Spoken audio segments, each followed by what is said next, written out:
28 postos daranse cita nunha nova edición da Feira de Oportunidades de Cambados. O mercado vai se instalar como nas edicións anteriores no Paseo da Calzada. Abrirá as súas portas de 11 da mañá a 11 da noite os días 13, 14 e 15 deste mes. Son uns días que recibimos bastante xente o que é Cambados e a comarca.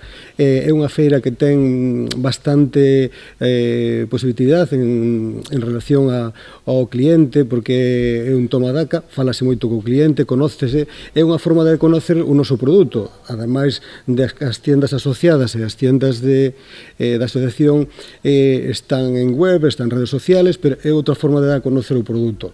A cita impulsada por Cambados Zona Centro conta como sempre coa colaboración do Concello. Dende o goberno local salientan que a feira é un gran escaparate para o comercio da localidade. Poñen o foco tamén nos grandes descontos que ofrecen os establecementos participantes. Trátase dunha feira moi importante para o comercio local, xa que aproveitan esa época para vender, digamos, o estocaxe que lle quedan nas tendas de toda a temporada, e aparte que se atopan descontos moi importantes de 80%, poden chegar en algúns casos, así é que ano tras ano, pois que son edicións na que vemos que hai moita xente. Ademais, logo da pandemia, tamén regresa a feira a parte gastronómica, vai correr a cargo do Club Gran Yeté. Un complemento, digamos, para a Feira de Oportunidades, para que a xente pois que poda degustar platos do noso mar ali no Paseo da Calzada mentre estaban facendo as compras. Creo que gustou o ano que se fixo, que foi un complemento moi bo coa Feira de Oportunidades. Se axudaba tamén a que durante o mediodía pois se volvera ambiente na feira. A cita complétase con actividades lúdicas como un concerto de Manso e Amigos o 14 de agosto no Parque de Torrado.